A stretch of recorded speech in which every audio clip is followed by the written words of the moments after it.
We are now on 71 stations across the United States, which, considering we've only been at it for 5 years, is pretty good growth from starting with one in New York City. We're also on 2 television stations, public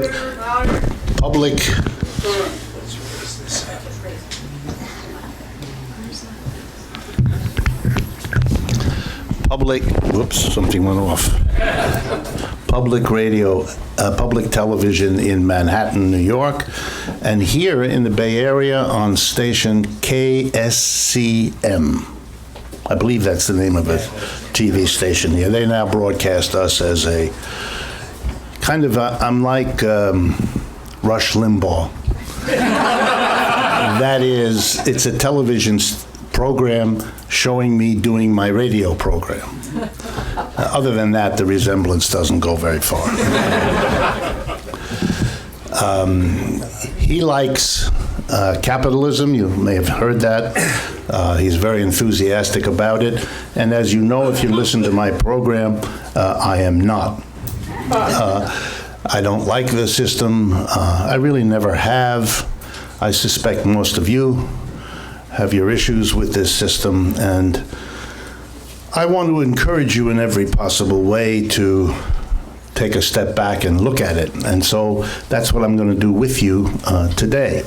This morning, some of you heard Harriet Fraad talk about one consequence of capitalism, which is growing inequality and what that does, particularly to personal lives and personal relationships.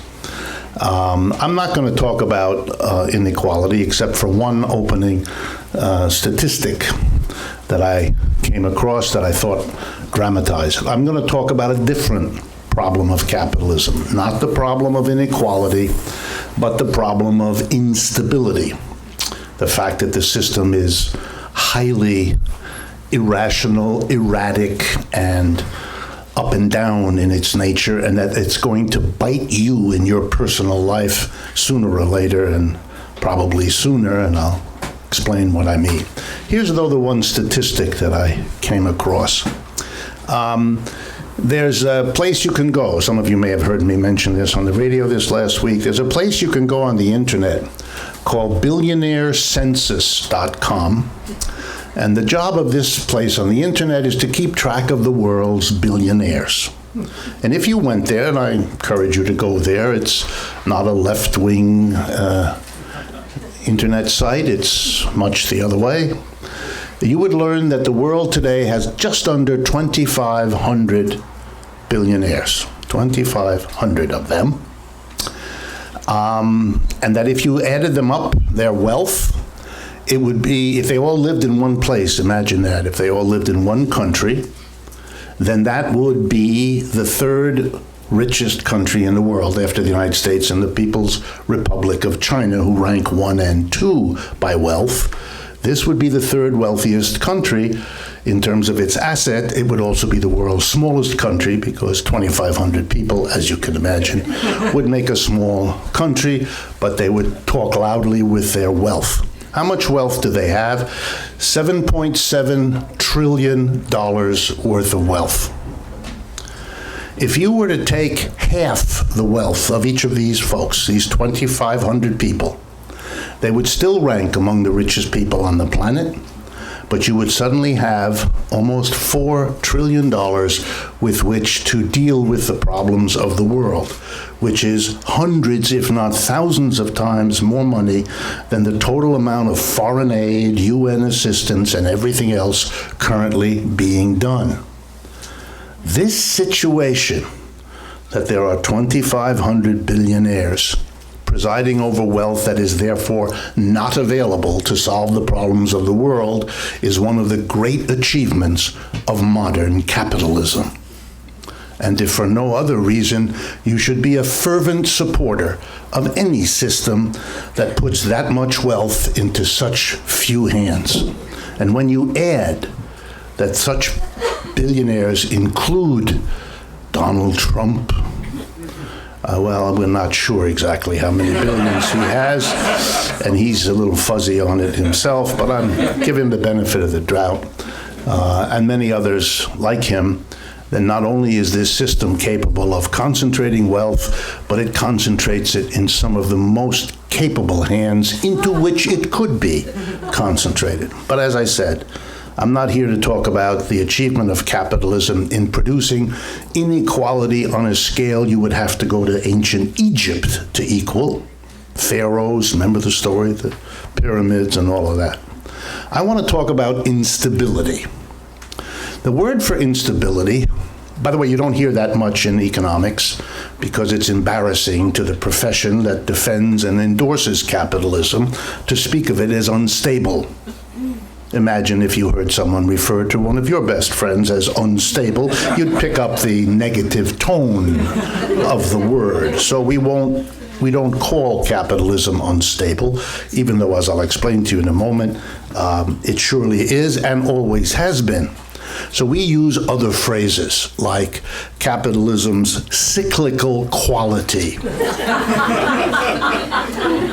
Cyclical quality. That's like calling the bus driver a transportation engineer. Makes him feel better, but it doesn't fundamentally change anything. On the left, there's been a kind of sloppy language in which this problem of instability has been mostly termed as capitalism tending to crisis. It's in a crisis. It's a crisis-ridden system, language like that. And it's that I want to go into with you. So let's begin. Ups and downs, which is really what we're talking about, ups and downs of capitalism are as old as this system. It's very important for all of us to understand that built into the capitalist system is a crisis tendency, a tendency for things to go wrong. But it's very particular things. Here's what they are. Suddenly, huge numbers of people are thrown out of work. They're not thrown out of work because of anything they're doing wrong on the job. They're not thrown out of work because they're not working hard. They're not thrown out of work because what they do is unuseful or irrelevant. In fact, there's no reason they're thrown out of work other than the cyclical nature of the economy, which periodically throws millions in the United States out of work. For example, in 2008, the economy tanked and millions of people were thrown out of work. And this happens all the time. And at the same time that people are thrown out of work, large numbers of businesses collapse. They go bankrupt. They stop functioning. They close their doors. Banks, shops, factories close in huge numbers, suddenly. Typically happens over a few months' time. Boom. Actually, it's not called a boom. It's called a bust. It's a more appropriate kind of word. And then, after a while, and I'm going to get to it in a minute with you what that while is, things kind of come back. You know the language from today's newspapers. There's a bit of a recovery. And then the thing seems to go for a while, and then boom, or rather bust, it goes down. This up and down quality, that's what I mean by instability. It can be devastating to individuals caught up in it. You're going along with a job, you're earning an income, you're entering into relationships with other people, you're borrowing money perhaps that you have to pay back, you're thinking of getting a loan to get your kid through college, and then you lose your job, and you can't make those payments, you can't keep up those relationships. It can be devastating, and usually is, for large numbers of people. How long has capitalism displayed this kind of cyclical boom-bust quality? Answer, for as long as it's existed. It has never solved this problem. It has tried to, but it always had. And how often do they happen? Every 4 to 7 years, like clockwork. At the end of my talk today, I'll tell you a little bit about how in New York City at Wall Street, there's great agitation now because since crises come every 4 to 7 years, and the last downturn severely was 2009, do the advanced math, we're due for one. We're due for one, and there's great anxiety. For those of you who follow the stock market, you might have noticed the last week or two have been very volatile, up drastically, down. That's the anxiety of the people who do this for a living, that we're in a doozy and you don't want to be owning stocks if the market is going to go down because we're due for a crisis. So instability is built into capitalism. It always has been. Always has been. And there's been no end of effort for the 300 years that this system has been the dominant one in the world. There's been no end of effort to try to solve the problem, to overcome the instability. And all of those efforts to date are a colossal, unmitigated failure. The last horrible one was the 1930s. The economy went down, don't get scared now, in October of 1929. It really collapsed. By 1933, 4 years into it, the unemployment rate in the United States was 25%. That's 5 times what it is now. The collapse of the 1930s lasted from 1929 to 1941. That's a long time. It produced unspeakable suffering. Some of you may remember books like, Steinbeck's Grapes of Wrath or Of Mice and Men. And a lot of literature came out of what life was like in those years. A lot of families were traumatized by that event, never recovered. So this was really catastrophic. And so the entire economics profession and the entire governments of the Western world tried to figure out how to make things different in capitalism so it wouldn't be so unstable. And they developed monetary policies and fiscal policies and government and they assured us in the 1950s and 60s that they had done it. They had figured out how to make a capitalism that wouldn't be unstable. And wouldn't you know it, they failed. That's why we had a big doozy in 2008. In fact, the second worst one after the 1930s, although we shouldn't be quite yet ready to celebrate that it was only the second worst, since we're not out of it yet, and it may still surprise us, especially if we have that downturn that they're so worried about right now.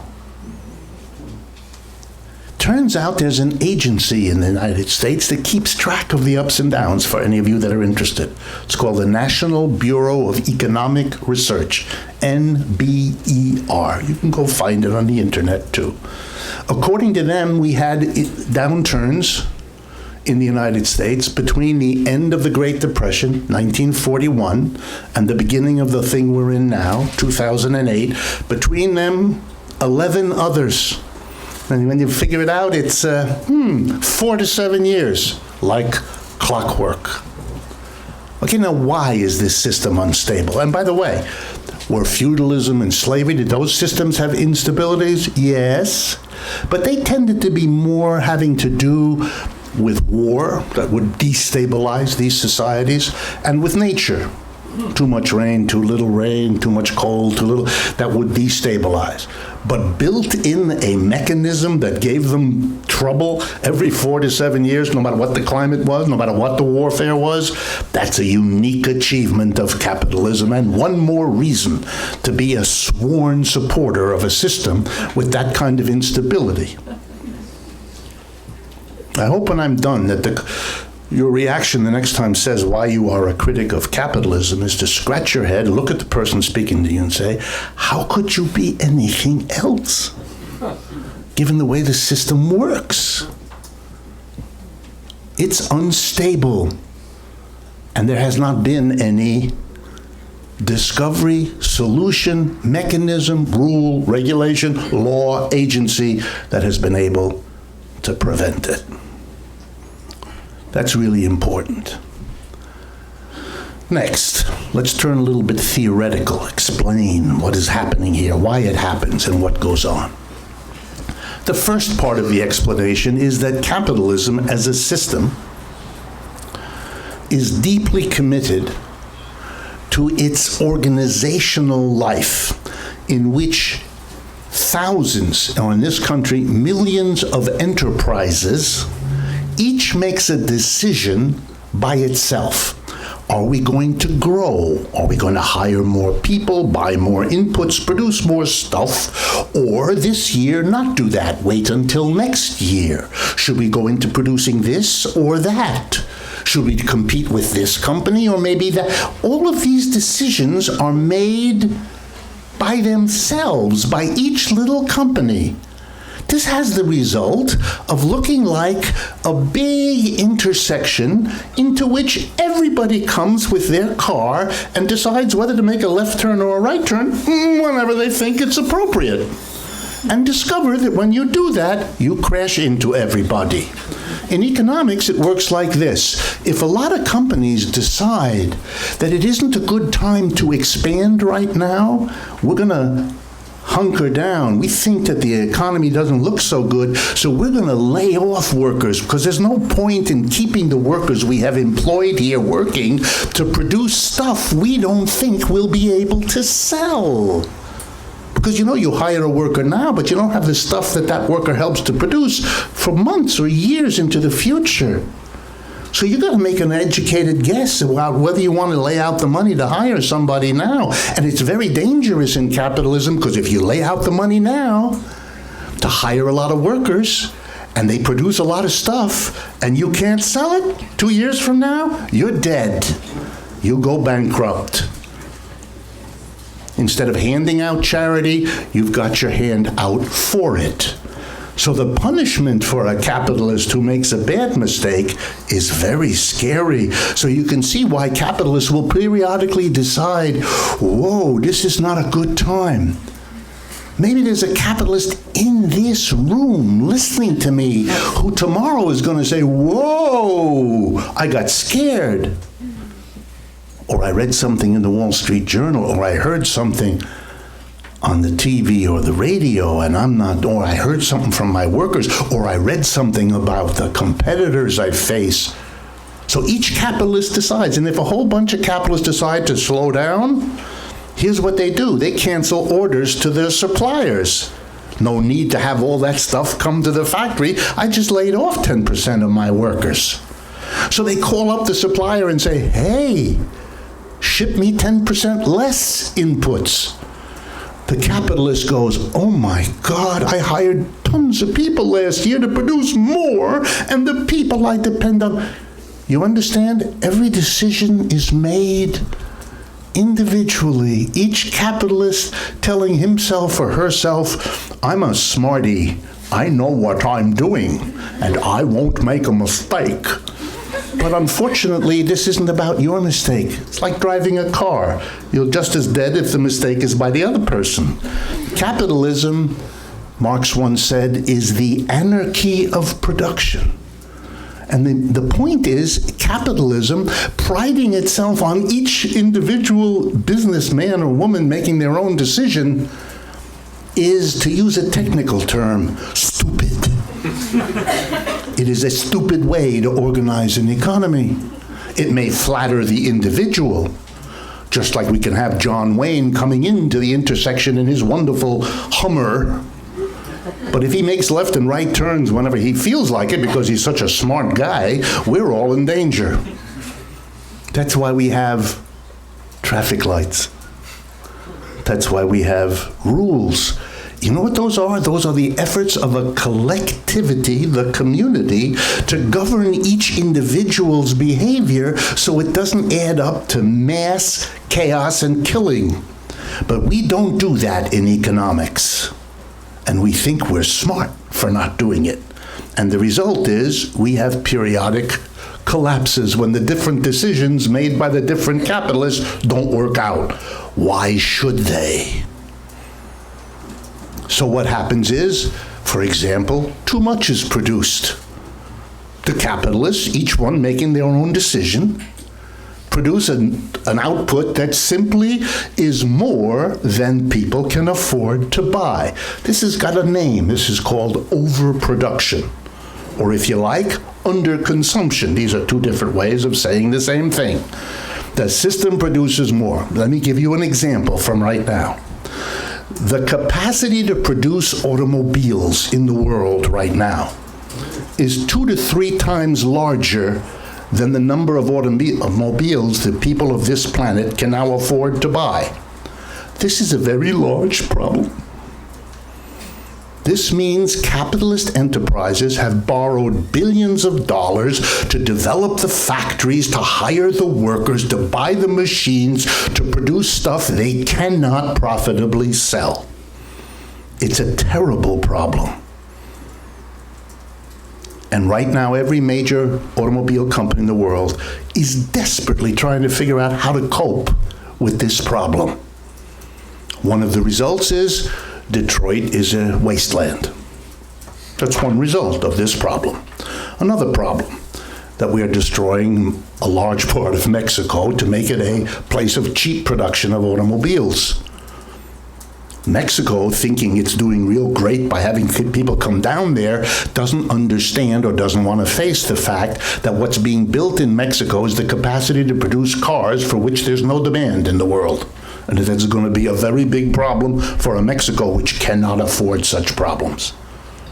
But they're in such desperate shape that if you come there to produce anything, for the moment, they will welcome you with open arms.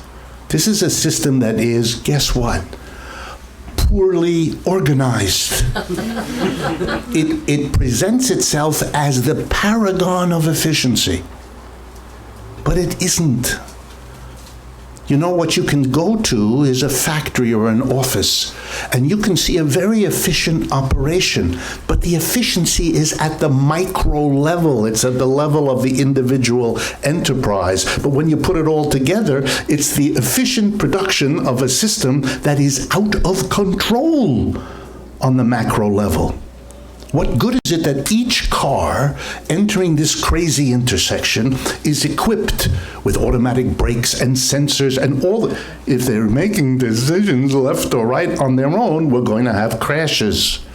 Capitalism has become more and more efficient at the level of producing inside the enterprise, but hasn't made one whit of gain on how to cope with the chaos of the larger economy as a whole. So things go down. Every so often they produce too much. Let's take a little closer look at some of the ways capitalism shoots itself in the foot. And who pays the price? The good news is I can explain to you what the mechanisms are. The bad news is you already know who pays the price. It's the person you see in the mirror. And that's what you have to face. So let's look at some of the mechanisms. Every capitalist in the world is always trying, in the nature of this system, and you all know this already, is always trying to save on labor costs. That's the way they talk about it. That is, they try to find a cheaper way of producing whatever they produce. You know that. It's called automation. You get a machine that replaces a worker. Or maybe you get a cheaper worker to replace a more expensive worker. You substitute a woman for a man, an immigrant for a native worker, etc. You know all the mechanisms you live in every day. So every capitalist prides himself or herself on saving labor costs.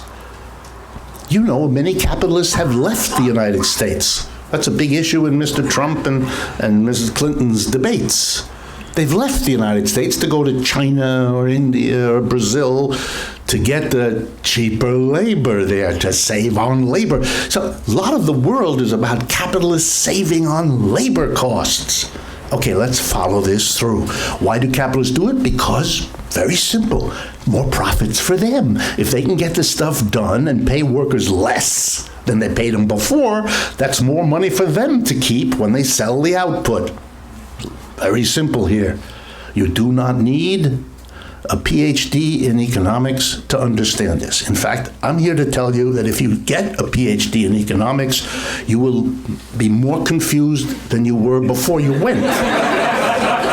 So it's sad but true.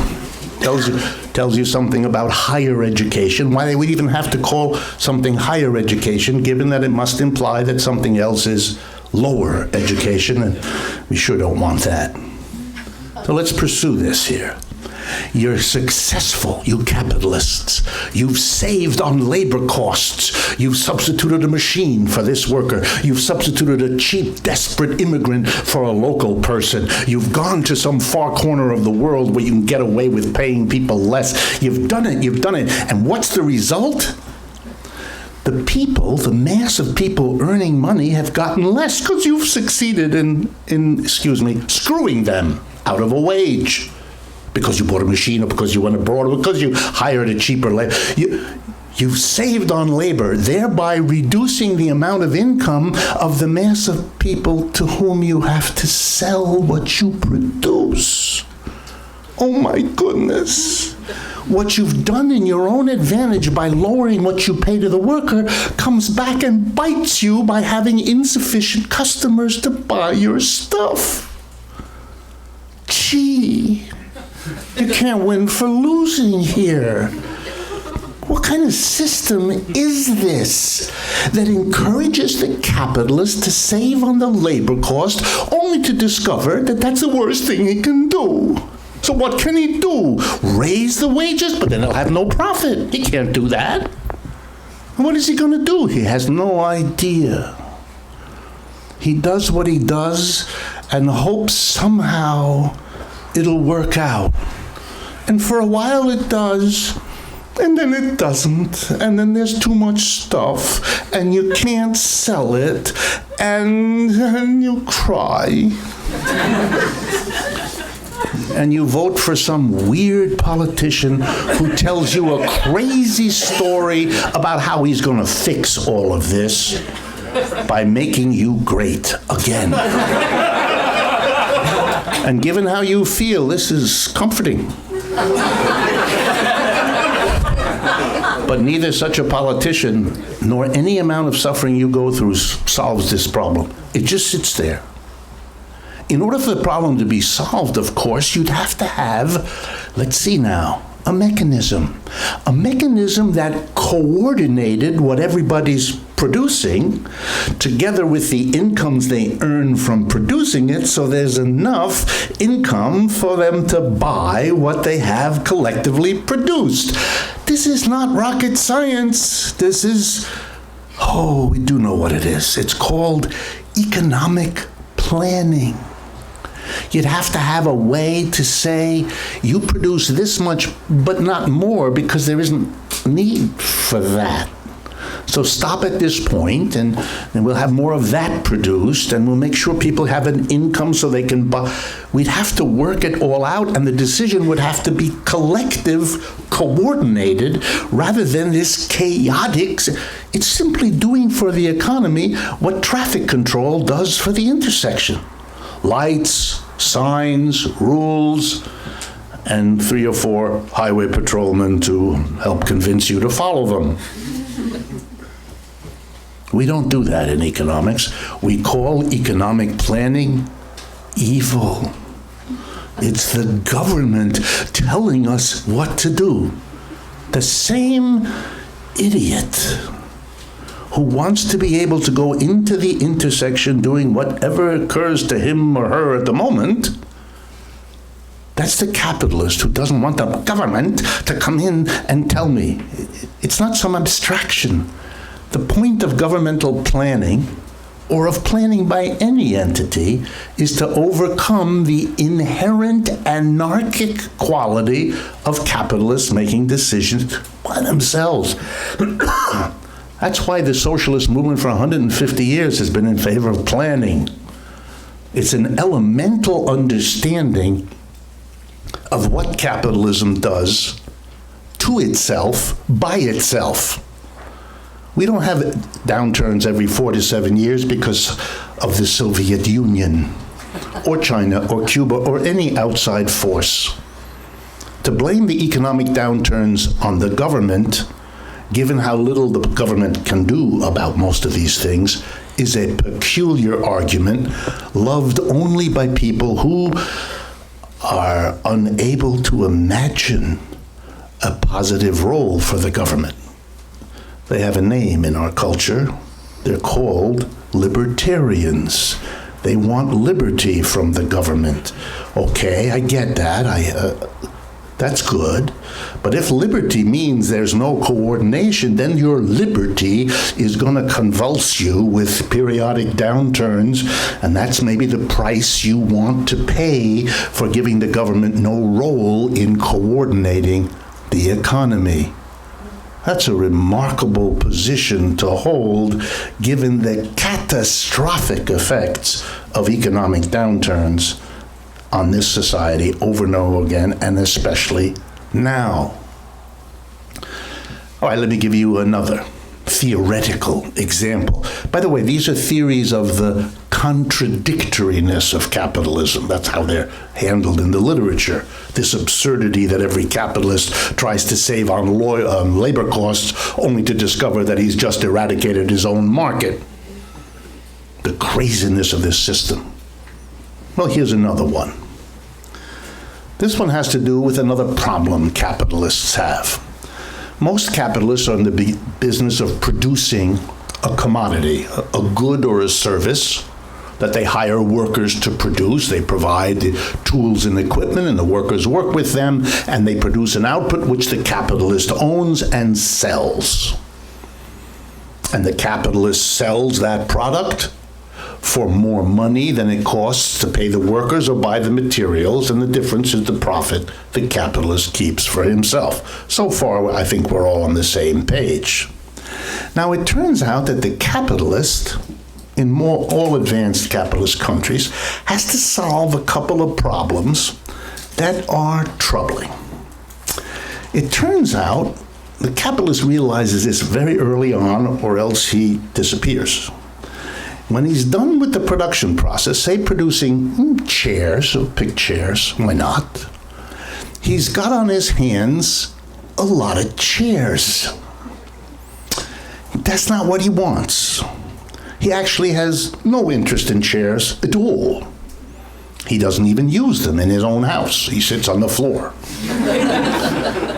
The only reason this capitalist is interested in the chairs is because he wants to sell them, which indeed he has to do to recoup the money, without which he can't continue to be a capitalist, because he needs money to hire the workers for the next week or month and to buy more inputs like wood and glue and the other things that make chairs. So every capitalist has got a problem. He's got to convert the end product of production, objects, goods and services, into money. Now, how does the capitalist do that? Well, there are two choices. The first choice, which capitalists have always done, and still do to some degree, is that he has to hire people who become salesmen and saleswomen. You all know about this. Some of you are that. You don't make anything. You don't produce any value. Your job isn't about producing anything. Your job is to convert value in the form of a commodity into value in the form of money. You're just a changer. There's a word for that in economics. You are a merchant. You convert output in physical form into money. The capitalist has to get this done, otherwise he dies as a capitalist. So the poor capitalist is very pissed about this, if he understands it.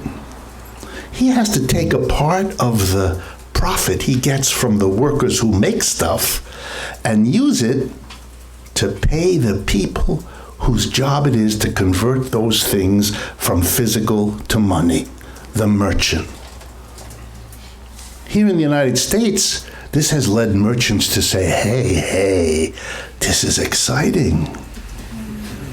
Can I figure out a way, these merchants have said to themselves, can I figure out a way to make that capitalist who hires the workers to produce things like chairs dependent on me because he can't survive if he doesn't convert the chair into money? Can I make him dependent on me so much that I can take all of his profits?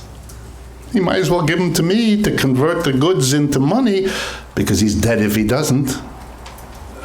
So can I do that? And the answer is yes, I can. And you all know the name of the merchant who figured that out in this country. His name is Walmart. Now watch. An obscure, I don't mean to be, if anyone here is from Arkansas, let me say two things. I understand your predicament and my condolences. Okay? But here was one of your fellow Arkansans, Arkansans, or whatever you say, down there in Bentonville, a town all of us have visited many times, who figured this out. And he went to capitalists all over the world. And he said, look, you got a bunch of people here, your salesmen, who go around selling your chairs. How much of your profit do you have to spend to have them do this work that produces nothing, that just converts the chair from chair to money? He said, well, I'm spending millions a year. We'll take it off your hands. We will have a truck at the back of your factory, takes every chair as it comes off. You won't fire all of your salespeople. You don't have to pay them. You just pay us. We'll take care of everything for you. And we'll create stores all across America where people can come and buy everything there is that they could imagine, and a lot of things they have never imagined. And everybody does it because it's a great deal. And as soon as Walmart's got you, they announce that the fee to get them to come to your place has gone up. And what are you going to do? By that time, you've fired your sales staff. They've all gotten other jobs. You're Walmart's prisoner. And Walmart is going to get more and more out of you. Jeez. This could destroy a capitalist economy. As one player, the merchants, concentrate into their hands a level of wealth that cripples all the others. Walmart is now the #1 private employer in the United States, the largest corporation in this country. A merchant who started off as nothing at all in Bentonville, Arkansas. How's capitalism working for him? Real well. He made a list of the 20 richest people in the United States. Half of them are members of the Wolff family. Into their hands.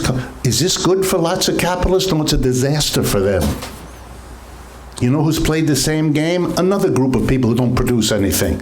They are called financiers, bankers. Here's what they do. They don't produce anything. They give you a bunch of money on condition that you give it back to them in a year with a little extra. Doesn't produce anything. But every capitalist has become dependent on them.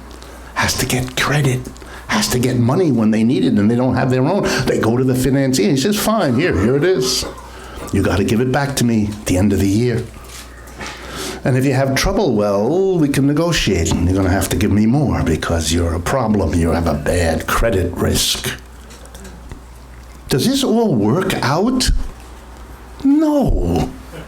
Of course it doesn't work out because Walmart may take so much profit that they become very rich, but the producers of the country are hobbled because they're all dependent on a few stores. Otherwise, they can't reach their market. They can't sell anything unless they sell it through Walmart. They can't function unless they're giving interest to the banks because you have to pay off your interest if you're ever going to go to the bank again. They can't. They're hobbled. Can this bring the system down? You bet it can. Can it produce an economic downturn? Yes. One in which lots of producers lay off their workers, but the people in finance or retail are doing fine. Can the system stand this? I don't know. This is crazy arrangement. But we're not done. Here's the way it all comes together. Starting in the 1970s, in the United States, the economy changed in ways you can now understand. The capitalists were powerful enough to roll back that annoying New Deal stuff that came out of the Great Depression. The benefits, the laws, all of that. And they were able to bring a whole new wave of immigrants in the United States, from Latin America particularly. And they were able to take advantage of a new technology, the computer, to wipe out millions of jobs. You put all those things together, they had a chance to do something which you now know all capitalists are always looking to do: save on labor costs. You could replace a worker with a computer, you could replace a Native American worker with a new immigrant, and you could leave the country and go someplace else and save money on labor that way. So they did. They laid people off, they fired people off, they automated jobs, they hired immigrants, they did it all. And then they discovered, just like you now understand, that now nobody can buy anything. And then a brilliant capitalist came along and said, no, I got a solution. Whenever you hear a capitalist say, I got a solution, hold on to your wallet. Because somebody is going to be reaching in there and taking it from you. Here's a brilliant capitalist. You know what we're going to do? We're going to solve the problem of workers not having enough to buy by giving them credit. We never did that before. If we gave workers any credit before, it was only when there was security on their house. We'll give you enough money to buy a house, but if you don't pay us back, we take your house. That's called a mortgage. But in the 1970s, it changed. We're going to give you credit with no security. Man, if a capitalist offers you a deal that's unbelievable, don't believe it. But you all did believe it. It's called a credit card. And a little bit later, it's called a student loan. Money given to you which solved a problem capitalism had. You couldn't afford to buy this stuff because the wages had gone nowhere. The wages were cut. But it didn't matter. You could use borrowed money. So goods were bought and sold because people were using the credit. And that would continue so long as they could pay off the credit, which in 2008 they couldn't do anymore. And then it all collapsed. This brilliant capitalist system. Kaplooey. Millions laid off, the same underlying instability forcing itself up because all you'd had is one slapdash adjustment to coping after another. And after 2 or 3 shots, you delayed it for a while, but the price of delaying it was worse when it hit, like a disease. Don't see the doctor, and then by the time you go, it's too late. Capitalism is a fundamentally unstable system. It has these downturns periodically, wipes millions of people out, destroys businesses. And by the way, how does it come back? Let me bring this to a close by driving that point. How does it come back? The answer is not all that hand-waving you see, whether it's President Bush or President Obama, or it's a stimulus program, or it's quantitative easing, or any of the other junk you see in the newspaper, which has the same relevance to what's going on as the election campaign has to the political reality of our society. It's a spectacle. You are there to giggle or to throw things, but you're not. It's not serious. Why not? Because the resolution of all crises is the same. As masses of people are laid off, they're fired. Take, for example, the period from the summer of 2008 until the summer of 2009. Millions of Americans lost their jobs. They didn't suddenly become inefficient. They didn't suddenly become incapable. It had nothing to do with that. It was a capitalist downturn. thing hadn't been coordinated. There were too much being produced. It couldn't be bought anymore. The people who had been buying on credit had run out of credit. That's what the subprime mortgage meant. They couldn't pay their debts. So the system crashed yet again. And what begins to happen in this society is truly phenomenal. There's a kind of mass sense of disaster. And in a mass sense of disaster, what is wanted is, if not the reality of someone finding a solution, at least the theater of it all. And that's what Bush does. I am going to stimulate, and I'm going to, he stimulates, and he goes out. In comes stimulator number 2, Mr. Obama. He stimulates the economy.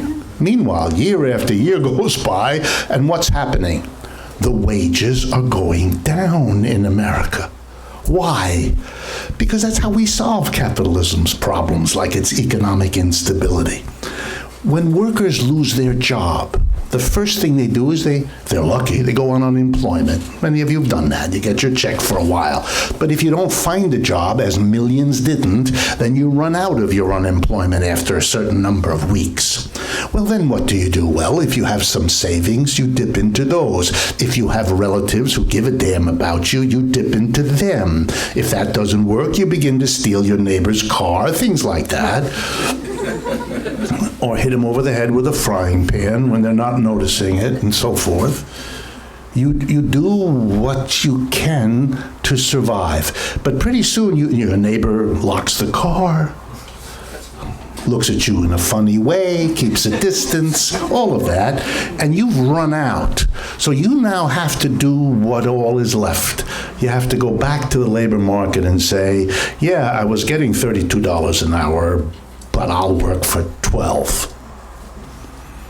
For those of you who don't know, over the last 9 years, millions and millions of Americans lost jobs that paid a good salary and are now working at Starbucks, which pays crap, or another place which pays less than crap.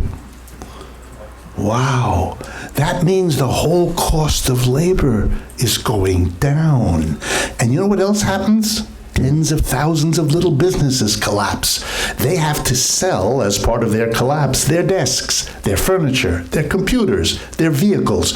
The second-hand market of inputs for capitalists drop in price. Well, when the wages drop enough and the cost of equipment in the second-hand market drops enough, capitalists say, hey, at that low price of wage and at that cheap input, I can make money. And they go in and they build the economy up again. And it goes for 4 to 7 years, and it goes, that's the instability. That's how it gets resolved. That's how it's being resolved now. The rest of it, the stimulus program and easing on it, this is theater for all of you to take as, oh, the government is really concerned here. If it were really concerned, it wouldn't allow the crazy individual decision-making by capitalists that gets us into this mess every year. But that's taboo. That can't be even discussed. If they were really upset about unemployment, the solution is very obvious. It was the solution we found in the 1930s. The government hires everybody who is not hired by private enterprise. End of conversation. There's no problem here. We did that in the 1930s. Roosevelt created public employment, hired 15 million people. End of story. That's how the Golden Gate Bridge got built, et cetera, et cetera.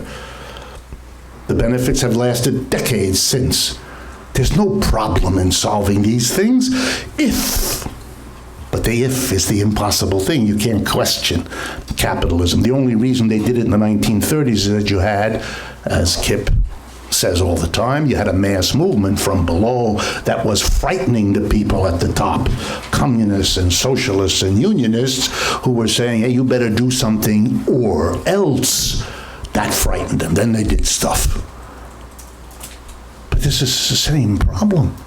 Nothing was done here. The thing just solved itself. Meanwhile, families, millions of them, are wiped out as they have to cope with what it means to have a breadwinner who used to get $80,000 a year, now a breadwinner who's happy to get 18. The adjustments there are staggering in the relationship between husband and wife, parents and children, neighbors, friends, relatives. You know the drill. You figure it out. You're in it, or you're facing it. Crazy what this society does to itself. And what was learned from this craziness?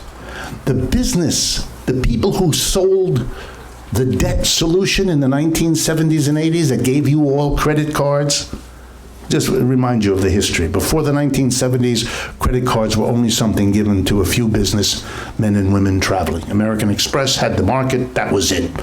It was only in the 70s and 80s that everybody got into their wallet the Visa card, the MasterCard, the stuff you all have.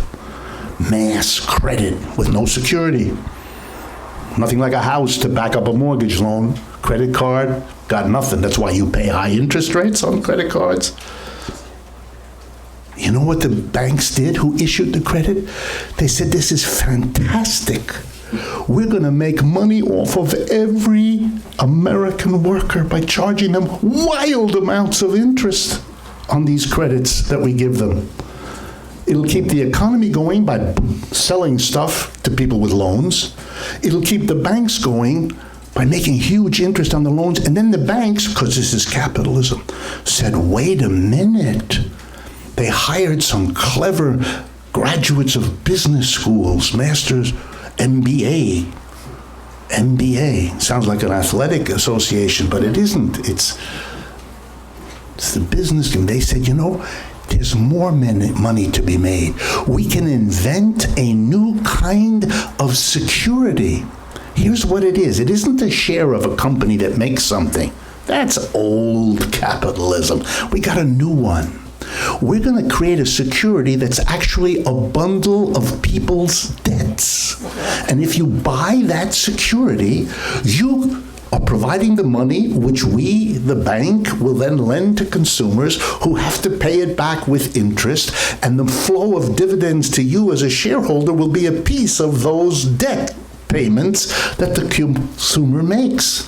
By the way, these are called asset-backed securities, ABS. For those of you interested in high finance, this is the most exciting thing in 30 years. It allowed the banks to go to rich people around the world, big corporations and rich people, and say, here's a new way to make money. Not just own pieces of companies that make something, but you can lend to the workers so they can buy, and therefore not bankrupt, the companies whose stock you own. Are you with me? You will now not only get the profit from the stock in the company you own, but you'll make an additional profit by lending to the poor schmuck whose wages aren't enough to buy anything anymore and who'll have to pay you interest. And the rich people said, damn good idea. And they did. They lent money to the banks who used it to lend to the masses, you, so you could all pay interest to them at the same time that you pay the exorbitant prices for the goods that they sell you. They get you twice. And you're grateful. I want to make it humorous, but who exactly are you laughing at? It's that person in the mirror who's paying. And then when the predictable happens, and what do I mean predictable? More and more debt of the American people from the 70s to 2008. But the wages on the basis of which you're ever going to pay those debts back isn't going anywhere. Well, they said, folks, that's only a matter of time. You can't keep borrowing on a flat income. So eventually in 2008, the predictable happened. We can't pay. Whereupon the whole house of financial cards collapses. You live in a system that works this way. And it always has. Your future, that of your neighborhood. You invested in an apartment, the neighborhood that you invested in, its well-being, and therefore the value of your apartment depends on all of this. You can't give away houses in Detroit or Cleveland or Camden, New Jersey, or 100 other American cities. You cannot give them away. Secure investment, there is no such thing. You live in a system whose inequality, we began with that today, you heard about it this morning, and now whose instability are staggering in their implications.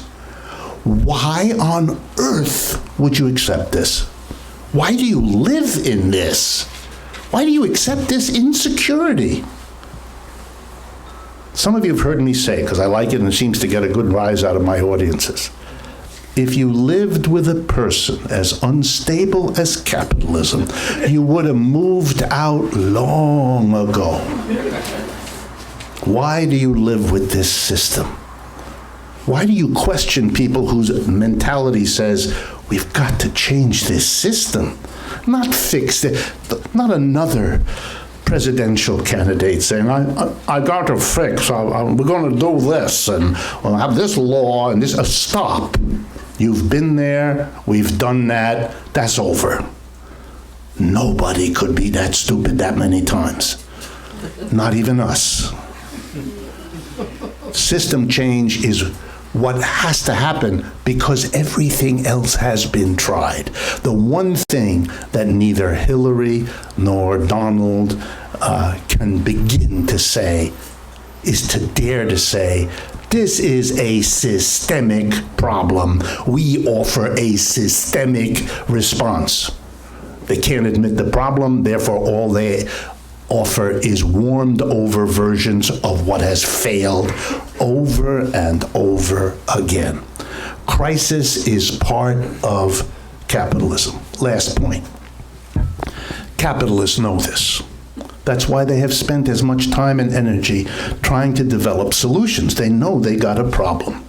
The way they see this problem is every time the economy goes down, alarms go up. If you read the New York Times or the Wall Street Journal, oh my God, and the unemployment is going up, and people will, here's what they mean, they don't say it, people will begin to question the system because it's not performing. We got to fix this somehow.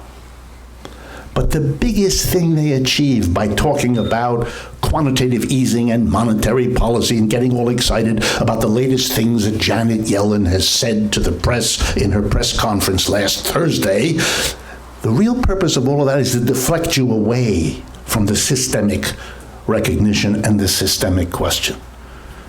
And the academics come in and support it not only by giving you 400 arguments about why some old Keynesian idea will solve the problem this time, even though it never did in the past. The real purpose of the academics is to get you to believe that capitalism as a system is so strong, so deep, so well entrenched, so successful, and so global that the very idea of being a critic is somehow absurd. That this is, it's everywhere. It's so strong. It's so secure. If anything I can get across today, if there's anything I would be most excited to, it's to give you the idea, scary as it might be, that capitalism is very, very fragile. It is not a secure system. A secure system would not produce an inequality that threatens it every day. A secure system would not produce an instability like this. It makes this inequality that freaks people out and this instability that does because it can't help itself. You're looking at an entity that is going to tear us all apart because it can't figure out, or dare not, face its own limitations. What Walmart does is as destructive as any help it gives. What each capitalist does when he tries to save on labor may be good for his profit, but destabilizes the whole system. This is not a secure system. And if the mass of people capable of being critical, like you, believes that it's secure, that's the biggest help you can give it. Don't do that. Don't be complicit inadvertently in your own thinking with a notion of a secure, solid, certain thing that we can only buzz around with a few nips here and there. No, no, no, no, no. We're dealing with an unstable system in the fullest sense of that term. And if masses of people say, we've had it with this, it's over. The Soviet Union did not collapse in 1989 because the United States attacked it militarily. It collapsed because in its society, the mass of people who had at least as much reason as all of you do to believe that that government was all powerful, all seeing, a surveillance state, all the things that we know about. The people said, we can't stand it anymore. We don't believe it, we don't support it, we're not gonna continue with a complicity as if it were invulnerable. And guess what? It turned out not to be invulnerable. When finally it happens here, that's what we'll understand too. But it would be a lot better if you got the idea beforehand. Thank you very much.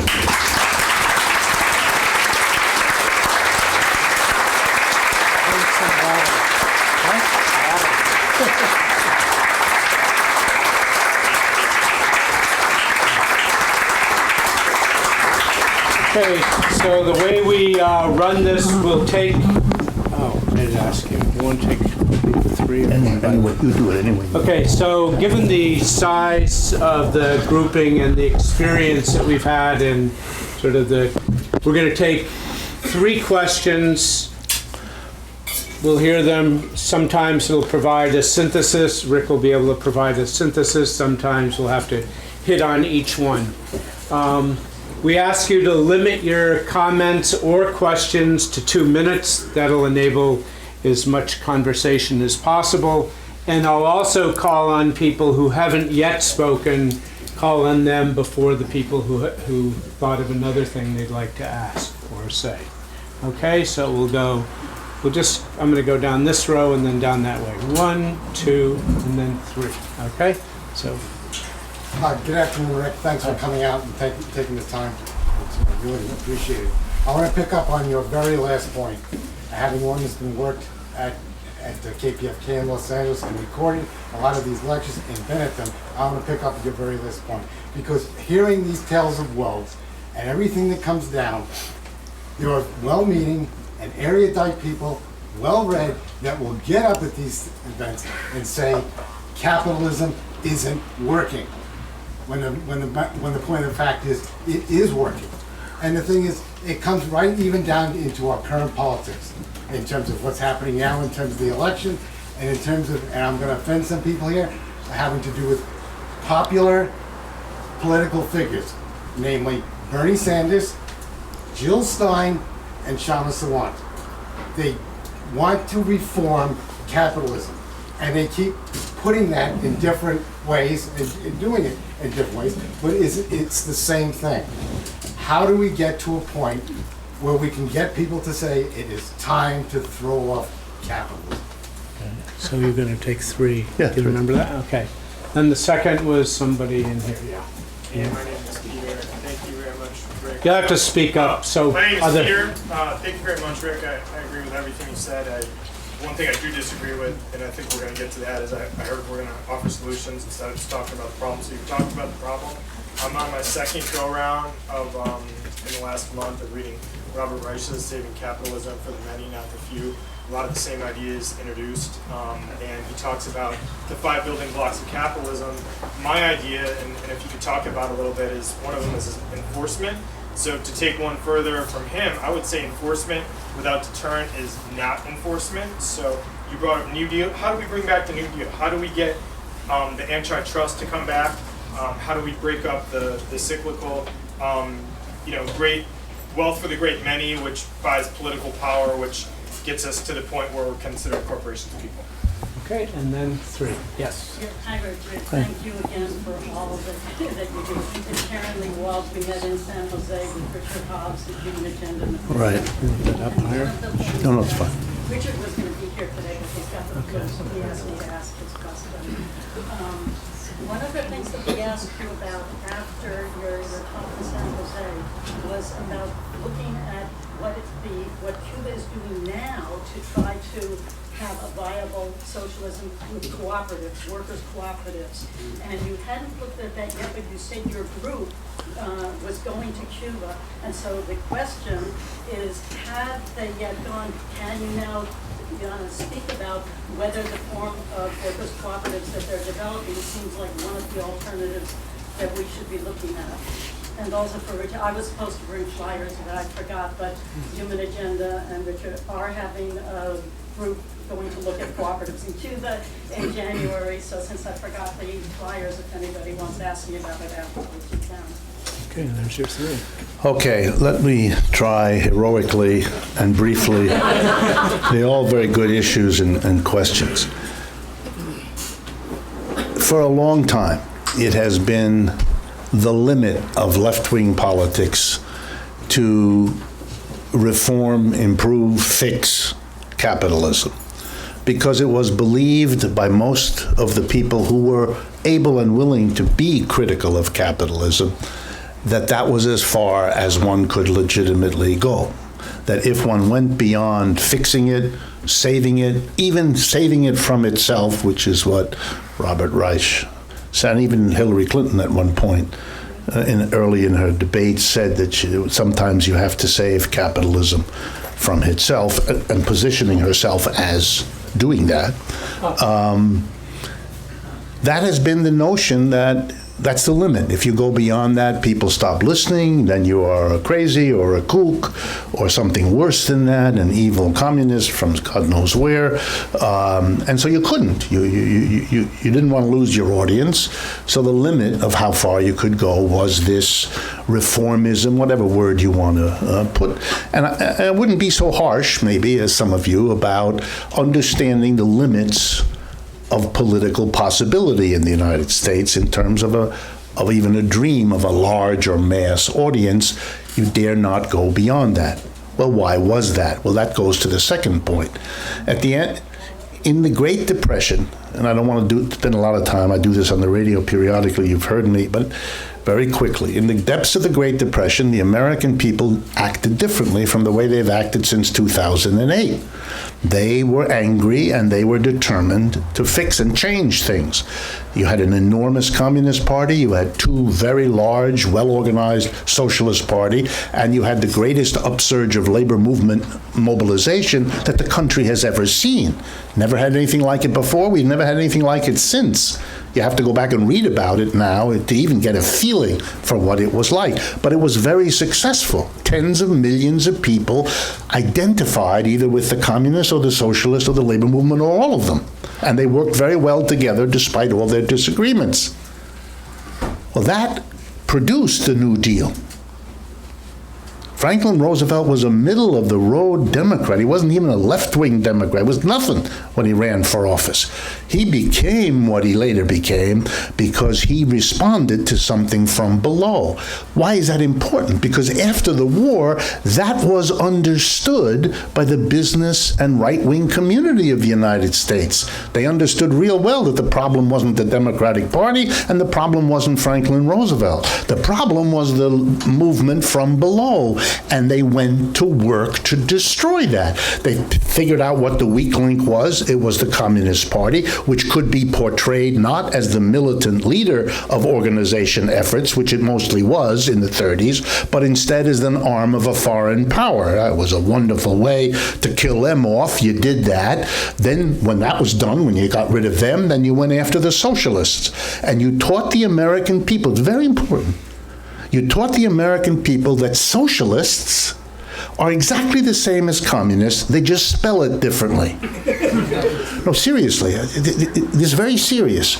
That's why to this day, I, as a teacher running around the United States, and I give lots of talks in Europe too, if you give a talk in Europe and you explain something as the difference between socialists and communists, everybody in the audience understands that. They grew up with it. They know what to do. In the United States, for American, my audience in America, socialist, Marxist, communist, anarchist, they're all synonyms. It's all the same. Well, Americans aren't stupid. That has to be explained. Why would Americans think they're all the same, because that was the program after World War II. It's all the same, and the labor movement is the same thing too. And if you go to large parts of America today, liberal is the same thing too. It's all one mass of ugh. Now, who cares? That's very, very important, because what it did is it taught the lesson that to be against capitalism as a system is to be the bad, to be the evil, to be the beyond words. We're just, as a nation, we're just emerging from this cocoon, this horrible period. It's half a century that was going on. From the late 40s to almost now, that's more than half a century. Nothing that a country goes through for half a century dissolves overnight. That's deeply embedded, unconscious for many Americans. Back away. They hear that there's a left-wing organization that's against capitalism. That's a whole nother kettle of fish for them to get over, as opposed to, we want to fix it, we want to make it better. And however you disguise the language, people aren't stupid. They get these alternatives, and they're going to have to find their way. Having said all that, let me assure you, and I know this as well or better than most of you, simply because of where the United States is now. I travel all over the United States. I have half a dozen speeches in this area, and I go to Florida next week, on and on and on. Florida, Sarasota, Tampa, and St. Petersburg. Huge audiences. I can tell you, we can now do what our forebears have been afraid to do, without denouncing them. It's not necessary. They did what they could do in the conditions they faced. We don't face those conditions. Something has changed in the United States, so that being against the system, now is the time. It has to be done now, because I don't know how long this window will be open, and I don't know how far they'll let us get. But now is the time precisely to be, you want to give people an alternative to fix it? Then you be it. You give them that alternative. You say, yeah, we respect those of you who want to fix it. It's good instinct. You're our brothers and sisters because you recognize something is badly broken. But now give us the same respect. Our judgment is, this isn't fixable anymore. We need a new one. This is not another fix-it job. Okay, last point on the question about Cuba. In my humble opinion, and it's nothing about me is really humble, but one says that, so I say it too. In my humble opinion,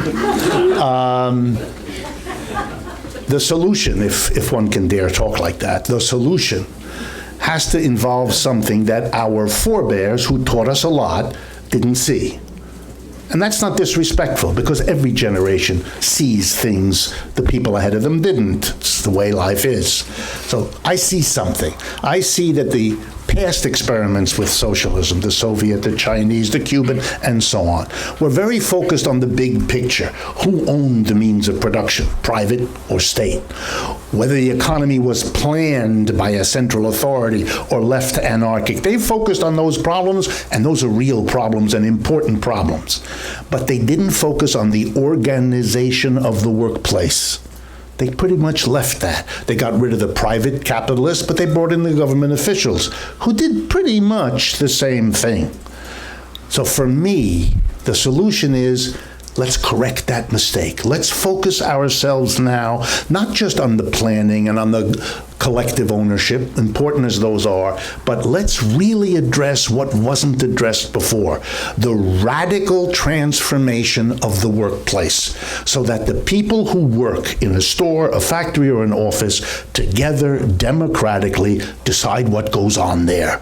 That we don't have capitalists and shareholders and boards of directors. That's over. That's ancient history. That's done. That structure has got us to the mess we're in. That's the core of capitalism at the base where it is founded. If we can change that, then we can make the planning and the other things both democratic and effective. And that's why the focus on worker co-ops, which comes out of everything I do, is important, and why the experiment in Cuba is so important. Because there is a government that did the old kind of socialism, following the model of the Soviet Union for a long time, from 1959 until 2 or 3 years ago, to be honest, but decided in the last few years that this reliance on state enterprise, the way it was set up, is not a viable, successful way to move forward. And so they are taking major steps, which is why people are going there, to change over, to privatize the economy, not the way the New York Times would like to have us believe it, but to get away from the state enterprise in favor of cooperative enterprise. Private in the sense that it's not the state anymore, it's collectives of individuals at the base who are being given the enterprises to run in a cooperative way. I don't know, and no one else does either, whether this will succeed in Cuba. It's at an early stage. The support of the government has been pretty good until now, but one doesn't know, because, of course, the more power and strength these worker co-ops get, the greater the challenge they will give to the central government. That will have to be worked out. I don't know how that's going to happen, but it's a sign in the wind of where things are going. And for those of you that are interested, there are experiments elsewhere, not in formerly socialist countries, but in capitalist countries. The whole region of Italy, called Emilia-Romagna, if you know that part of Italy, that has the largest concentration of worker co-ops of any place in Western Europe. You want to see how an economy in which worker co-ops are like 30 to 40% of the stores. In fact, there it is. It's not Mondragon, which is a very important example in Spain, but it's really more Emilia-Romagna, because it's not one company, it's an enormous range of companies who work very well together, who support each other, etc. So I think that's why the Cuban experiment is so important, because it's part of a wave that is looking towards that transformation at the level of the enterprise as where things go next. Okay, we're going to sweep down this side and then come back to that side. So let's see the hands. 1, 2, okay, we're going to jump over there then. 3. First. I have 2 questions, and I'm going to address either one. I appreciate it. One, I'm interested in public transit workers in the public sector who will not be privatized or non-governmentalized, whatever.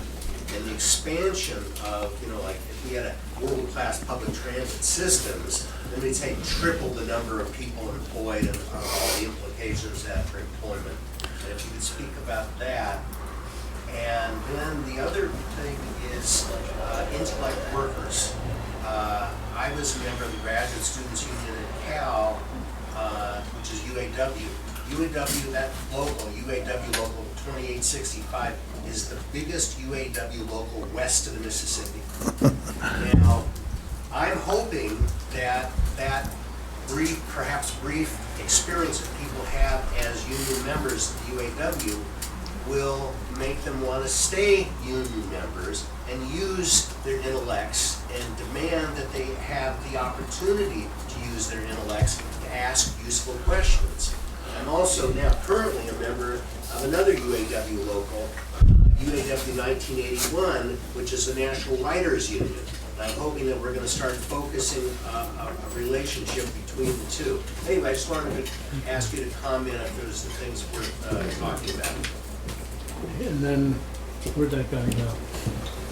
In the back. Yeah. But somebody had their hand up there. They're buried in the sea About of 3 months heads. ago, Jill Stein, about socialism, spoke in San Francisco, and at the end I asked her, I said, what can we do about, how can we get rid of the most destructive force in the history of the U.S., billionaire class? Her answer was, tax the hell out of the rich. Now, my question is, did Bernie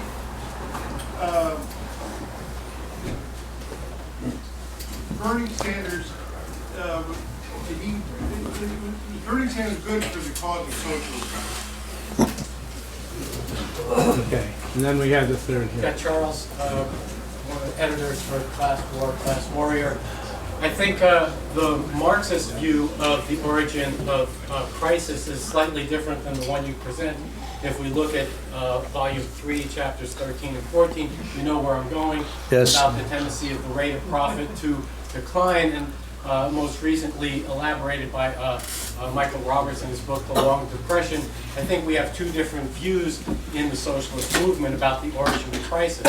So we also see that one of the major commodities produced by capitalism is capital itself. And Marx's understanding is that this capital becomes highly accumulated in the hands of the capitalists who cannot invest it profitably. In other words, it's harder and harder to make a dime on a dollar. So they're unable to invest. So I just think you kind of put the cart before the horse, putting it all in the origin of crisis in productive realm. So with this overproduction of capital, capitalism stagnates, and we have these crises and the collapse. So it might seem, like, oh, we're just like, oh, bickering over heads of the pin or whatever it is, but I think it ends up with a different approach for how we go about ending capitalism and this crisis forever.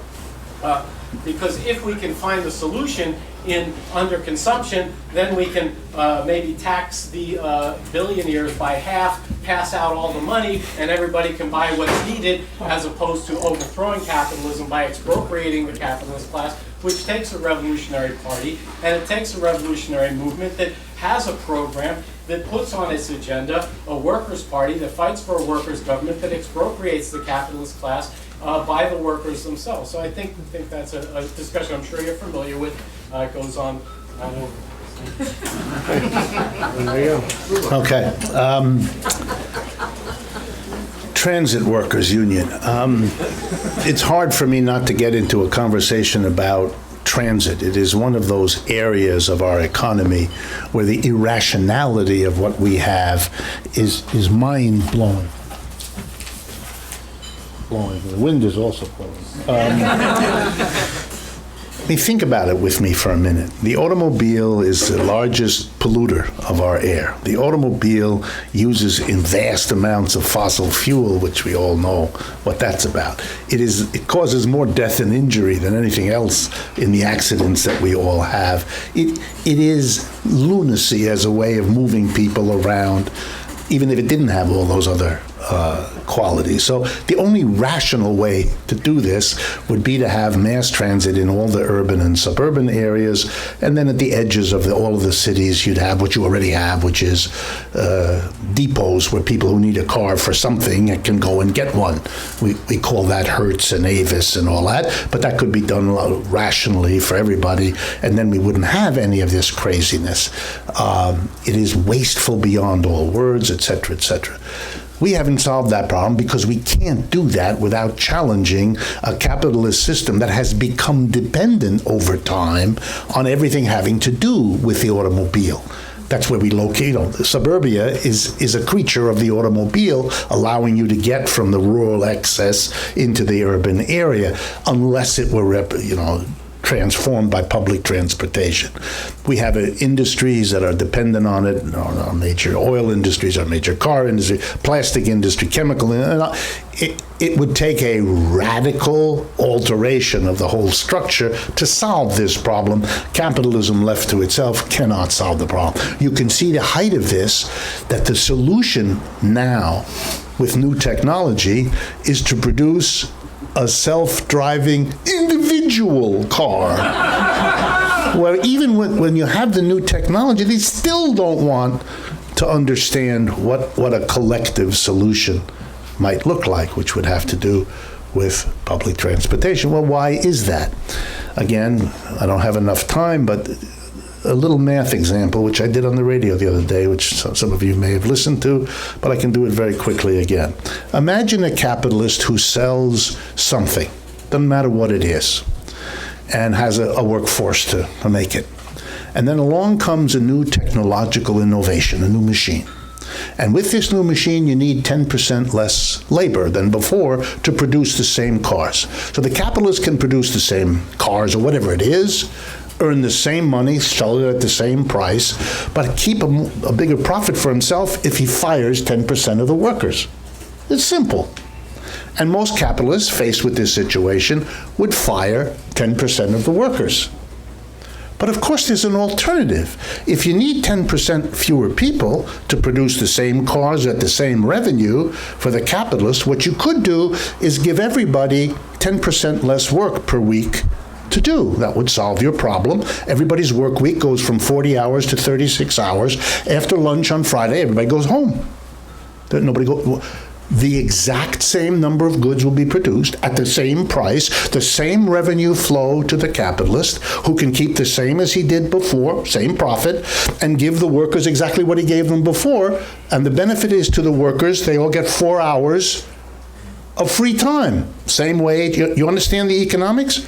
Crystal clear, not a problem at all. Never happens in capitalism. Because the benefit of technology in capitalism goes to make more profits. It does not go to what innovators often say, hoping to save on human labor. Yeah, you hope, but you'll never get it. And the problem isn't technology, the problem is capitalism. You have allowed the decision of how to take the benefits of technological change and put them in the service of capitalism. That's why 10% of workers will get no job, suffering craziness, and all the benefit of the technological breakthrough accrues to the higher profits of the capitalists. Undemocratic, unfair, and unnecessary. In a rational system, you'd never do that. At the very least, a rational system would give some to the capitalists and some to the workers. We don't do that. That's why workers don't want technical change, because it has always been at their expense to the benefit of profit. Capitalists love to say, we're in favor of progress and the workers want to hold back. Of course they want to hold back, because you've used it against them for 500 years. It's craziness. The whole issue of transportation ought to be in the forefront of a movement by workers, not only to make it a collective, cooperative enterprise that serves the customer, the mass of people who use it, and that who could share in the governance. Consumers and workers in the governance don't need private enterprise. But if the workers did that, they would then not only be pushing for their own immediate benefit, they'd be part of a social movement to radically alter the whole nature of transportation. If there's a future for unionized transport, that's it. They don't have a future otherwise, because if they were successful, then you'd see the movement to rationalize just to save on having to pay them the wages they were strong enough to get. Second thing. My notes just blew away. Bernie. I'm grateful to Bernie Sanders. What can I tell you? I haven't the slightest problem telling you that. This is a person who came along at the right time and said to the American people, I'm a socialist. I'm not going to run away from the label. Get used to it. There were demonstrations in New York City years ago of queer people who said, we're here, we're queer, get used to it. And New York City did. No one had the courage quite to do that before then. They did. It was the right time. It happened. He's made it possible to be a socialist. For half a century, that was an instantaneous, you're out of commission. It was political suicide. He did it. And he gets the credit for that. Whatever you like or don't like about his particular policies before or after, what he's doing now with supporting Hillary around the country and all that, I understand the questions and disappointments, but this was an important chapter in getting back to a United States so it could be like all the other countries of Europe, for example, where debates between socialists and communists and others are a normal part of everybody's life. For years, my family's partly French. For years, I would go back to France. I'd turn on the television on Sunday, and I would see the equivalent of Meet the Press and those other kinds of programs. And one week, there would be the head of the Communist Party, the next week, the head of the Anarchist Party, the next week, a Nazi. And people had a sense of they had a sense of the range of opinion, which reflected France a hell of a lot better than the anemic, sanitized version of what we get in this. And what was the last question again? Just remind me. Falling rate of profit. Oh, yes, the falling rate of profit. Absolutely. Look, in Marx's Capital, which, for most of my adult life, I was a teacher who taught volumes 1, 2, and 3 of Capital. I learned I'm in debt always to that, which is why if I get asked the question, are you a Marxist economist, I say, of course. And I'm not going to run away from that. It taught me too much. But having said that, Marxists many of you probably noticed this, they don't agree on everything amongst themselves. And they never have, and that's okay, because every major historical school of thought has people who disagree. So there are people who think, for example, as you correctly pointed out, that the major way to understand crisis is through overproduction, underconsumption, and all of that. And another school that thinks the best way to understand it is a long-term tendency for the rate of profit to fall, which is independent of these crisis ups and downs, and so on. The way I read Capital, and that's just one way to do it, it's not the only way. The way I read it is that Marx was trying to get at different ways that this capitalist system is self-destructive. He was, in a way, cataloging and examining the different contradictions. There aren't just overproduction, underconsumption, and falling rate. There are others. In Volume 2 of Capital, at the beginning, is a wonderful formula which shows how capitalists have to accomplish the exchange of goods in a certain way for the system to work. And then they have to manage production in a certain way. And then they have to sell the output. That's why I did a little story with Walmart and so on. That there are lots of ways that this system is fragile and can break down. So I understand others, but I don't find it useful to have debates about the one or the other. All of them are going on. Which one bubbles up to the surface at any given moment depends on all the conditions of time and place. But I wouldn't privilege the one relative to the other. Either way, these are different ways that this system breaks itself down. The key point is that it's fragile, vulnerable, and breaks down with a lot of different mechanisms, and that the more we understand that, the more courage we'll have to intervene wherever the contradictions are and to see the change in system that's possible if we do that.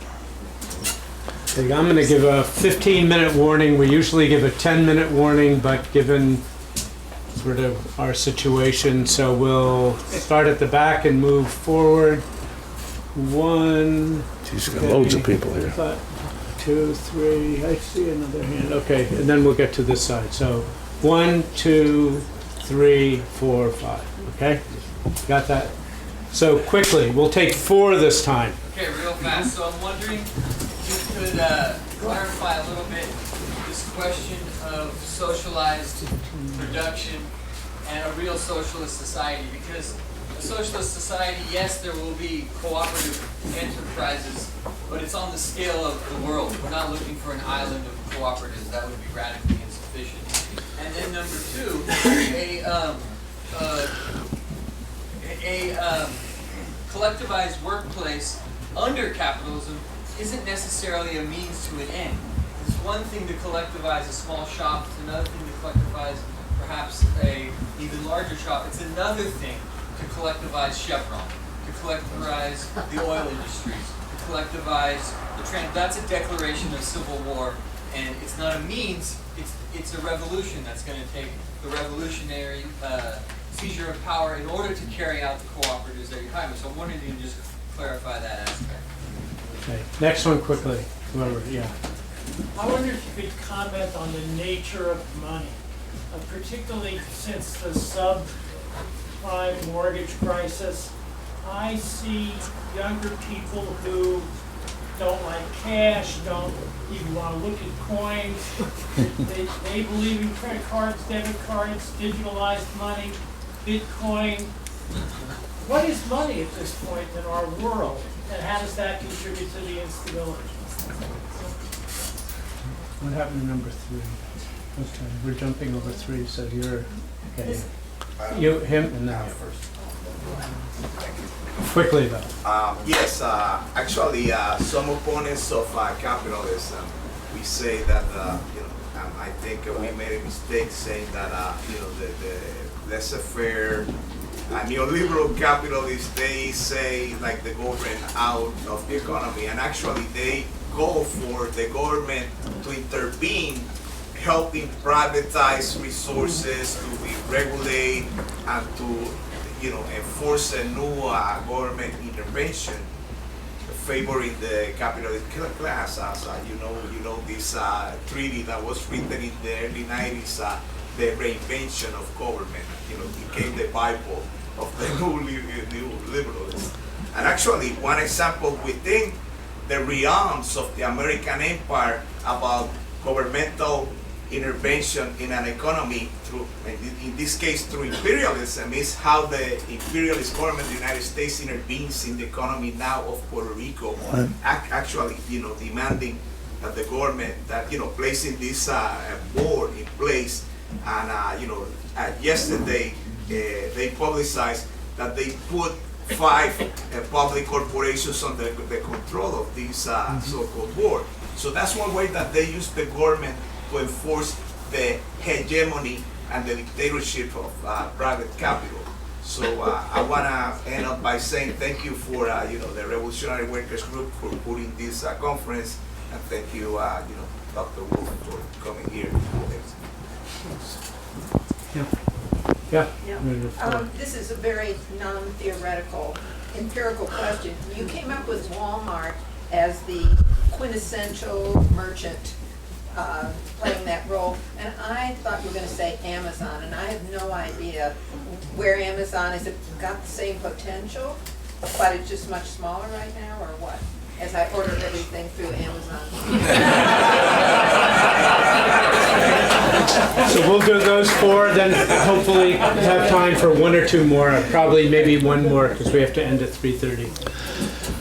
This question always arises sooner or later. A very good question. This notion of having worker co-ops leaves you with risks. But before I respond, let me remind you, if anyone in this room has a strategy for how we get forward that has no risks, where have you been all my life? I'd be the first one to sign up for your, we have risks. Is it possible for co-ops to become just a small kind of enclave, a kind of footnote to a larger capitalist system? The answer is, of course that's a risk. And the reason I know that is that's the case in the United States, for example, and in many other countries. We've had worker co-ops in the United States for a century or longer. If you ever want to see a really successful one, many of you know the Shakers, an early religious community here in the United States, which is still going in Western Massachusetts. Shakers, you all with me? They make that furniture that some of you know, beautiful handmade furniture. They were Shakers because their particular version of Protestantism required, this is going to perk up some of you for sure, required of them to abstain from sexual connections. And they substituted shaking. They relieved whatever tensions may arise in anybody who cannot engage in that activity by shaking themselves in kind of fits of religious fervor that were a substitute. Hence, they were called the Shakers, and they were looked upon by other people as strange.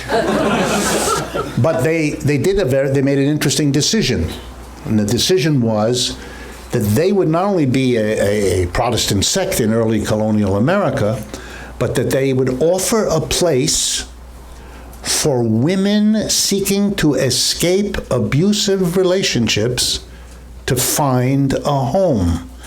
And they have lasted ever since because that was a genius way to solve the problem of their growth, given that they couldn't solve it in the usual way. So women, starting in early colonial times, would run away from an abusive husband with children in tow, and they always knew they could go to a Shaker community which, without any question, without any moral condemnation, you're talking about Puritan America here, would take them in, give them a job, take care of their children, feed them, and find a place for them in their community. It's a remarkable story. They organized all their production as worker co-ops. A radically democratic place in which the women had the same amount of power as the men, another unusual quality, the fact that women were the majority, given what they were doing, which the men supported, et cetera, remarkable. Okay, so we know there have been co-ops in the United States. They're just one of many examples. Well, what happened was, after World War II, when the crunch came down on the socialists and communists and the labor movement, the co-op movement in this country, which is large, was large then, is large now, decided, whoa, we better step away from anything that smacks of socialism, communism, collective activity. Not an easy task for a worker co-op, since that's what they are.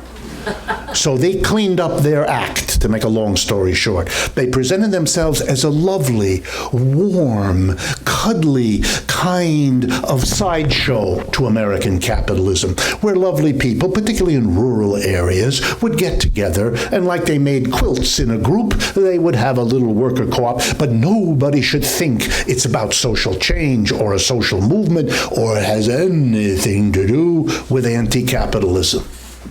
And so they were able to survive the Cold War. That's why they're still here. There's a United States Federation of Worker Co-ops. You want to understand that history? Just go to the website, you'll see it. It's all there. On the one hand, they are very excited when people like me, coming from the left, say, you're way more than an interesting, cuddly experiment. You are the future of an anti-capitalist transformation. They get very excited, and 10 minutes later they go, uh-oh, now we're going to get the kind of attention we don't want. And they're fighting that out. They're struggling with those two tendencies. As to the question, I don't know how the revolution is going to come. None of us do, right? I mean, a few clairvoyants amongst us, but the rest, we don't. So we make worker co-ops because it is a way to get people excited about a new system, a new energy, a new way of organizing production. And we hope, and we will work at, making bindings among them, helping each other grow. And imagine with me for a moment what it might mean to have a worker co-op sector of the United States, which began to understand that it was desperately in need of changes at the government level to enable worker co-ops. Changes like providing them with the legal capacity to function. Changes like providing them with low or below market interest rates to acquire the capital to enable this to continue. With all kinds of rules about curriculums in schools, teaching people what collective decision-making was rather than staying in line. Imagine a worker co-op sector that provided a political party with the financial resources to function, and a political party that understood its role as the support of an alternative economic sector to capitalism. Imagine what that would be in terms of transforming the political landscape, the ideological landscape. Come on, that's where we're going. Will it be enough? I don't know. Can it be deflected into reformist avenues? Anything we do can have that happen to it. Guarantees in advance, they're not available. They never were. But if we have clear in our minds what our goal is and we push in that direction, this is an avenue, I think, very, very potentially powerful. And it is, I can tell you from my own activity, you run around the country and you talk to people about transforming capitalism in a way that they can understand in terms of their own factory or office or store being run in a radically different way that involves them in a daily transformed life. They can understand that a lot better than the old tradition of socialism about something that happens far away by some benevolent government, even if it's led by a popular leader. Yeah, I never take seriously the right wing. I have to deal with them all the time. When they talk to me, when they start talking about laissez-faire, that's a fantasy. The government has been central to the survival of capitalism from day one. The capitalists captured the government and used it to smash the feudalism that was left and standing in their way. And they have used it to support themselves at every turn. In the tax laws, the subsidy laws, the school curricula, there is no area of social life that capitalists have not made use of the government to solve the problems they could not. We live in the United States. In the autumn of 2008, this country came that close to complete collapse. the city of New York, the Federal Reserve Bank in New York, where everything happened, was this close to declaring we don't know what to do anymore. Everything has collapsed. And the bankers of this country get used to giving speeches every 30 days about the government is inefficient, the government is no good, all got on their private jets, went to Washington, D.C. to beg the government to save them, which it did. To hear these people now resume I'll use a technical term, bullshit about the government not being essential is hysterically funny, but not to be taken seriously. Of course, the government has always been called in. You had, pick your example. For 50 years, you've had a very cozy relationship. And I'm going to be blunt here. I don't mean to pick on the Puerto Rican government because it's no different from the government in Illinois or any place else, but let's use it. A very cozy relationship between the leading politicians in Puerto Rico and the bankers in New York. The bankers in New York gave them loans. With loans, they could buy their political support and power. They even gave a little bit to the mass of people in low electric rates and a few other things. Very cozy. They taxed the mass of people. They used the money from Puerto Rico to pay off the loans. They paid the fees. The banks made a fortune. These politicians kept the lid on the whole situation. And it was such a fun time that they never looked at the limits until they got to $72 billion and discovered there's no way on earth we can ever pay this off. They even had Mr. Padilla get up on the television. There's no way we can pay this off. The same man who arranged them throughout his political career is announcing, hey, I just figured it out. We can't pay. It's like the governor of Illinois announcing he can't pay either, which he can't. Illinois is just bad shape as Puerto Rico. So what do they do now? They do the same thing. The government comes in, takes over, saves the whole situation, taxes the crap out of the people of Puerto Rico. I mean, Puerto Rico is the poorest place in this country. They just lowered the minimum wage in that country, lowered it to about $4 and something the last I looked. And they already have the highest sales. It's the poorest part of America, lowers the minimum wage and has a sales tax, I believe, 11.5% today. I mean, you can't make this stuff up because it would appear to be too extreme. It isn't. It's the government solving the problem on the backs of the mass of people now that the very profitable, cozy relationship between New York banks and the leading politicians over there has been exploded. But by the way, there are signs of fighting. The Kentucky, a little town, Fort White in northern Kentucky, sued the Kentucky retirement system, the Kentucky government, for misspending and misappropriating and misinvesting all the retirees' money. 350,000 retired school teachers and firefighters and police people in Kentucky have no money for their pensions. And they allowed for the first time a town to sue the state for misappropriation. That's already a sign that the coming crisis, which if I had time I would talk to you about, which is, and I don't mean to scare you, but on the other hand, I have to. If you think you have a pension, worry about it, because you don't. The money isn't there, and they're not going to give it to you either. What form this will take, nobody knows. But the chaos, that there is no money for most of the pensions that are set up in this country, particularly by public authorities. And everyone is waiting for some magic to happen to solve this problem. There is no solution to this problem.